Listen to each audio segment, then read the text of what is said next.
الحمد للہ وکفى والصلاة والسلام على من لا نبی بعدہ اعوذ باللہ من الشیطان الرجیم بسم اللہ الرحمن الرحیم وما ابرئ نفسی ان النفس لامارۃ بالسوء الا ما رحم ربی۔ قابل احترام معزز سامعین کرام، آج انشاءاللہ آپ کے سامنے 13ویں سپارے کا خلاصہ اور اس کے اہم نکات پیش کرنا چاہوں گا۔ سورہ یوسف کا یہ تسلسل ہے اور ابتدا میں یوسف علیہ السلام اس بات کا اعلان کر رہے ہیں کہ میں اپنے نفس کو بری نہیں کرتا گناہوں سے۔ بے شک یہ تو نفس تو جو ہے گناہ کا حکم دیتا ہے، نفس امارہ ہے۔ الا ما رحم ربی، الا یہ کہ جس پر اللہ رب العالمین رحم فرما دے،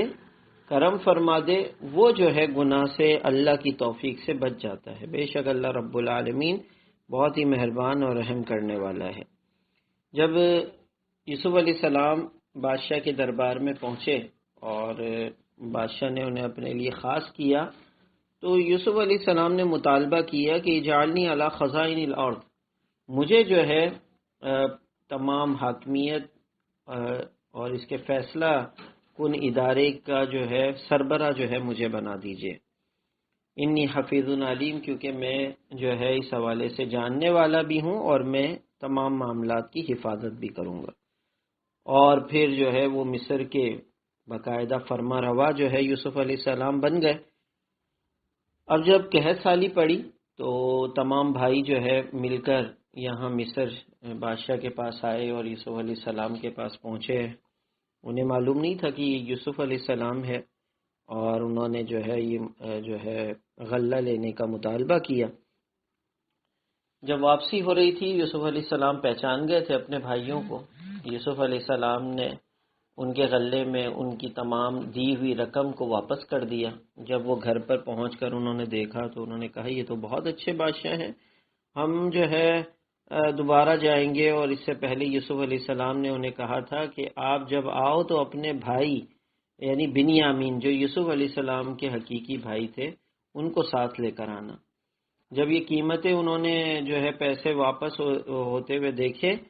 تو ان کے بھائیوں نے اپنے والد کو یعقوب علیہ السلام کو کہا کہ آپ جو ہے بنیامین کو ہمارے ساتھ بھیجیں۔ اگرچہ یعقوب علیہ السلام یوسف علیہ السلام کے بعد جو ہے ان پر اعتماد کرنے کے لیے آمادہ نہیں تھے، بہرحال انہوں نے بنیامین کو بھی بھیجا۔ اور جب یہ اگلی مرتبہ یوسف علیہ السلام کے پاس آئے، یوسف علیہ السلام نے بنیامین کو اپنے پاس جو ہے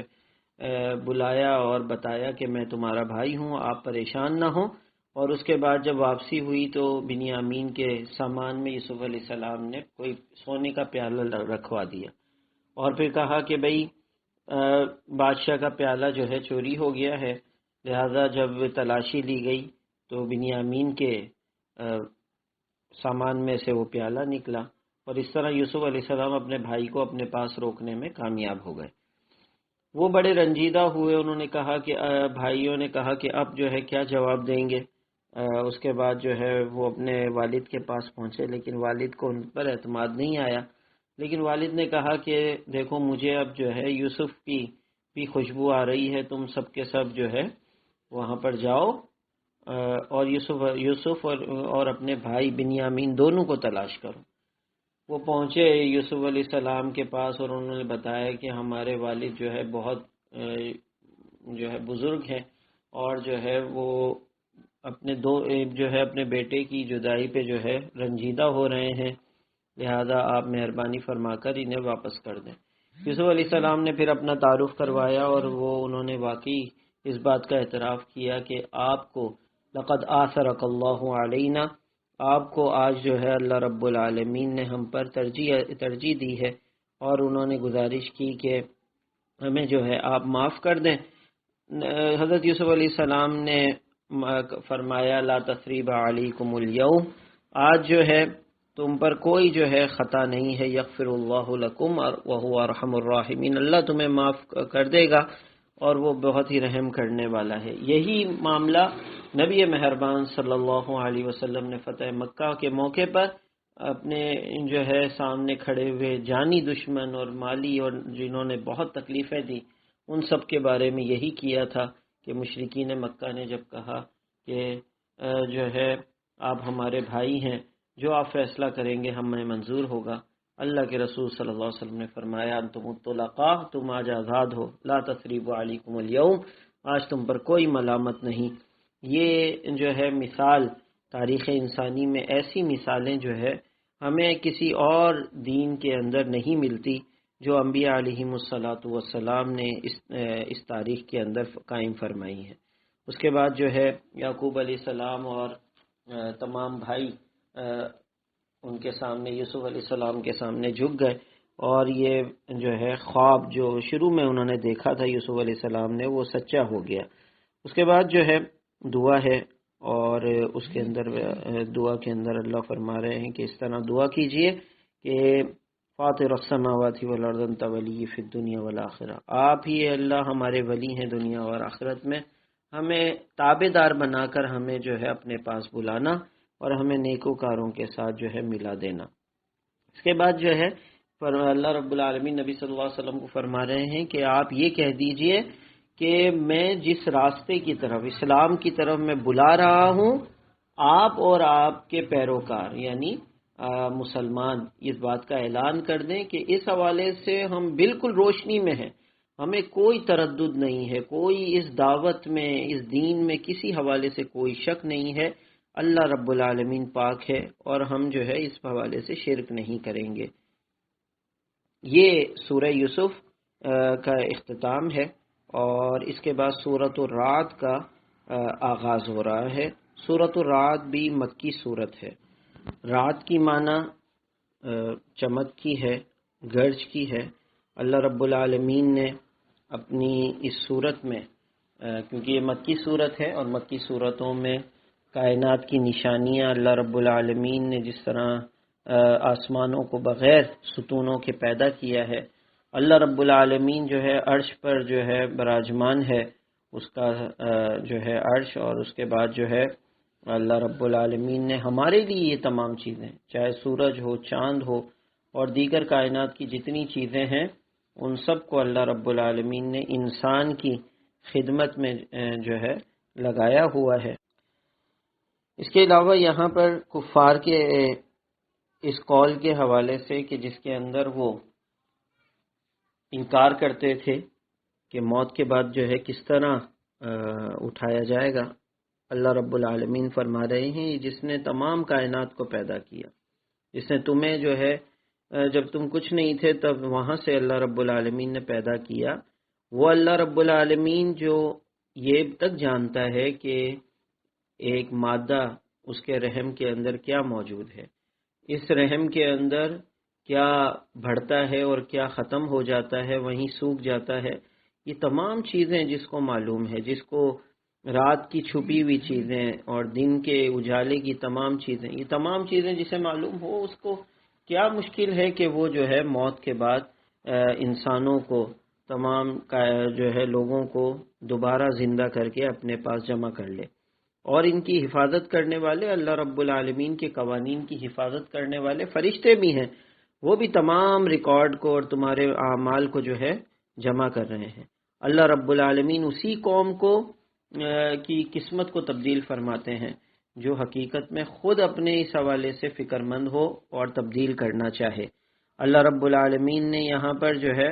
آسمان کے اوپر بجلی، بارش، ان تمام چیزوں کی مثالیں دی، فرمایا کہ اصل تو پکارنا لہو دعوت الحق، اللہ کو ہی پکارنا حقیقی پکار ہے، اس کے علاوہ جس کو تم پکارتے ہو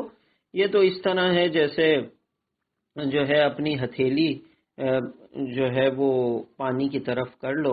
اور اپنے منہ تک اس کو پہنچانے کی کوشش کرو، لیکن وہ پانی گر جائے گا، اس کا کوئی فائدہ نہیں ہوگا، پانی آپ کے منہ تک نہیں پہنچے گا۔ یہی معاملہ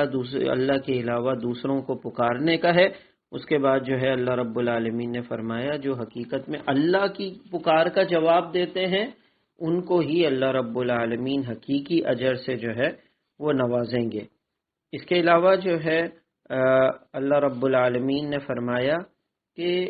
اللہ جو ایمان والے ہوتے ہیں، جو اللہ پر یقین رکھتے ہیں، ایمان لائے ہیں، ان کی روحانی غذا وہ اللہ رب العالمین کا ذکر ہے۔ اللہ بذکر اللہ تطمئن القلوب، خبردار اللہ کے ذکر سے ہی دلوں کو تسکین ملتی ہے، دلوں کو طمانینت ملتی ہے۔ یہ جو آج کل کا پروپیگنڈا ہے کہ موسیقی روح کی غذا ہے، یہ شیطانی جو ہے روحوں کو تو شاید جو ہے اس حوالے سے سکون اور اطمینان پہنچ سکتا ہو، لیکن جو ایمان والے ہوتے ہیں، جن کی ایمانی روح ہے، یقینی طور پر اللہ رب العالمین کا فیصلہ یہی ہے کہ ان کی روحوں کو اور ان کے دلوں کو اللہ رب العالمین کے ذکر سے ہی اطمینان اور تسکین پہنچتی ہے۔ اب یہ کفار جو ہے یہ بات کہتے ہیں کہ آپ رسول نہیں ہے، اس حوالے سے یا اے اللہ کے رسول صلی اللہ علیہ وسلم آپ جو ہے اس حوالے سے فکر مند نہ ہو، کفا باللہ شہیدم بینی و بینکم، اللہ رب العالمین اس حوالے سے گواہی کے طور پر کافی ہے کہ آپ ہی اللہ رب العالمین کے حقیقی اور سچے رسول ہیں۔ اس کے بعد سورۃ الرعد کا اختتام ہے اور سورۃ الرعد کے بعد سورہ ابراہیم کا آغاز ہو رہا ہے۔ سورہ ابراہیم بھی مکی سورت ہے اور حضرت ابراہیم علیہ السلام کے نام پر اس سورت کو موسوم کیا گیا ہے۔ اللہ رب العالمین نے اس سورت کا آغاز بھی اپنی نشانیوں کے ساتھ فرمایا ہے اور اس کے بعد یہ بھی فرمایا کہ ان کو جو ہے اللہ رب العالمین کے دن جو ہے یاد کرواؤ۔ اس کا مطلب ہے وَذَكِّرْهُمْ بِأَيَّامِ اللَّهِ کا مطلب یہ ہے کہ جو پہلے جو ہے امتوں کے اوپر جو ہے عذاب نازل ہوئے ہیں ان کے انکار کرنے کی وجہ سے، وہ کس سے ان کو بتاؤ کہ اللہ رب العالمین کی قوت ہر چیز پر جو ہے حاوی ہے اور غالب ہے۔ اس کے بعد اللہ رب العالمین نے موسیٰ علیہ السلام کے حوالے سے ذکر فرمایا اور سب کو، تمام انسانوں کو یہ یاد دلایا کہ لئن شکرتم لازیدنکم، اگر تم شکر کرو گے اللہ رب العالمین کا، قدردانی کرو گے اللہ کی نعمتوں کی تو اللہ بڑھا کر دے گا، اور اگر ناشکری کرو گے تو پھر اللہ رب العالمین کا عذاب بھی جو ہے وہ انتہائی سخت ہے۔ اس کے بعد جو ہے اللہ رب العالمین نے موسیٰ علیہ السلام کے حوالے سے کچھ چیزوں کا جو ہے تسلسل رکھا اور فرمایا کہ جو لوگ اللہ رب العالمین کا، اپنے رب کا کفر کرتے ہیں، اس کا انکار کرتے ہیں، ان کے اعمال کی مثال ایسے ہے جیسے راکھ ہوتی ہے۔ راکھ جو ہے جیسے ہی ہوا چلے اور وہ راکھ اڑ جاتی ہے، اسی طریقے سے ایسے جو کفار ہے ان کے اعمال کی بھی مثال ایسی، ان کی کوئی اہمیت نہیں، کوئی قیمت نہیں اگر وہ ایمان کی بنیاد پر قائم نہیں ہے۔ اسی طرح قیامت کے دن کیا ہوگا؟ انہوں نے دنیا کے اندر شیطان کی باتوں پر اعتماد کیا، شیطان نے جو ہے قسمیں اٹھائیں، ان کو سکھایا اور وہ سب مان گئے، اور شاید یہ سمجھتے رہے کہ قیامت کے دن بھی جو ہے اسی طریقے سے وہ ہمارا سفارشی بن جائے گا، ہمیں بچا لے گا۔ لیکن کل قیامت کے دن جو ہے شیطان اس اعلان کرے گا کہ اللہ کا وعدہ سچا تھا، میں نے جو کہا تھا وہ جو ہے وہ حقیقت میں جھوٹا وعدہ تھا، لیکن اب جو ہے مجھے ملامت نہیں کرو، میں نے تو تمہیں پکارا تھا، تم نے جو ہے میری پکار کا جواب دے دیا، میں نے یہ تو نہیں کہا تھا کہ تم لازمی جو ہے میری پکار کا جواب دو۔ تو یہ جو ہے دنیا بھی ان کی برباد ہو جاتی ہے اور آخرت بھی ایسے لوگوں کی جو ہے برباد ہو جاتی ہے جو کافر ہیں اور جنہوں نے شیطان پر اعتماد کیا ہوتا ہے۔ اس کے بعد اللہ رب العالمین نے کلمہ طیبہ اور کلمہ خبیثہ کی مثال دی کہ کلمہ طیبہ کیا کرتا ہے کہ وہ ایک پاکیزہ درخت کی طرح ہوتا ہے کہ جس کی پاکیزہ درخت کی جڑیں نیچے زمین میں مضبوط اور شاخیں آسمان سے باتیں کرتی ہے اور ہمیشہ جو ہے لوگوں کو نفع دیتا ہے اور پھل دیتا ہے۔ اسی کی بنیاد پر جو مسلمان ہوتے ہیں جنہوں نے کلمہ طیبہ پڑھا اور اللہ پر ایمان لائے، ان کے اعمال بھی ہمیشہ ایسے ہوتے ہیں جو انسانیت کے لیے نفع بخش ہوتے ہیں، دنیا میں اور آخرت میں ان کو جو ہے اللہ رب العالمین اس کا بہترین اجر عطا فرماتے ہیں۔ لیکن کلمہ خبیثہ رکھنے والے کفار لوگ، ان کی کیونکہ بنیاد ہی نہیں ہوتی، ان کی مثال ایسی ہے جیسے خبیث درخت ہو کہ اس کی نہ بنیاد ہوتی، نہ جڑیں ہوتی اور نہ ہی اس کی شاخیں جو ہوتی ہیں، لہذا وہ نہ دو انسانیت کو فائدہ دیتا ہے بلکہ وہ نقصان دہ ہوتا ہے اپنے لیے بھی اور انسانیت کے لیے بھی۔ اللہ فرما رہے ہیں کہ اس کلمہ طیبہ کی بنا پر ہی اللہ رب العالمین قبر میں بھی ایمان والوں کو ثابت قدمی عطا فرمائیں گے، کل قیامت کے دن بھی ان کو جو ہے روز محشر بھی یہی کلمہ طیبہ جو ہے نجات کا ان کے لیے ذریعہ بنے گا۔ اس کے بعد جو ہے اللہ رب العالمین نے حضرت ابراہیم علیہ السلام کی کی گفتگو اس میں ذکر فرمائی اور دعا ذکر فرمائی کہ ابراہیم علیہ السلام نے اللہ کو پکارا، اے اللہ یہ جو مکہ خانہ کعبہ میں نے آباد کیا ہے، یا اللہ اس کو امن کی جگہ بنا دے اور اس کو بتوں سے جو ہے یا اللہ پاک کر دینا، کیونکہ بت کسی بھی شخصیت کا بت ہو، کسی خیالات کا، اللہ کے مقابلے کے اندر کوئی بھی چیز ہو جو بت ہو، وہ جو ہے ہمیشہ گمراہی کا ذریعہ بنتے ہیں۔ اس کے بعد اللہ رب انہوں نے جو ہے دعا کی کہ اے اللہ جو ہے یہ تیرا شکر ہے کہ تو نے جو ہے بڑھاپے میں مجھے اسماعیل اور اسحاق علیہ السلام جو ہے وہ عطا کیے، اے اللہ مجھے اور میری اولاد کو، رب اجعلنی مقیم الصلاۃ ومن ذریتی، مجھے اور میری اولاد کو نماز قائم کرنے والا بنانا، ربنا وتقبل دعائیں، ساری دعائیں اے رب قبول فرما لینا، میری مغفرت فرمانا اور میرے والدین کی، وللمؤمنین یوم یقوم الحساب، اور تمام مومنوں کی کل قیامت کے دن۔ اللہ فرما رہے ہیں یہ نہ مت سمجھنا کہ اللہ رب العالمین ظالموں کے کرتوتوں سے اور جو ہے ان کے اعمال سے غافل ہے۔ اللہ رب العالمین حقیقت میں ان کو مہلت دے رہے ہیں کل قیامت کے دن تک، اور جب کل قیامت کا دن آئے گا تو اللہ رب العالمین ان کو زنجیروں کے اندر جکڑ کر جو ہے وہ لے کر آئیں گے۔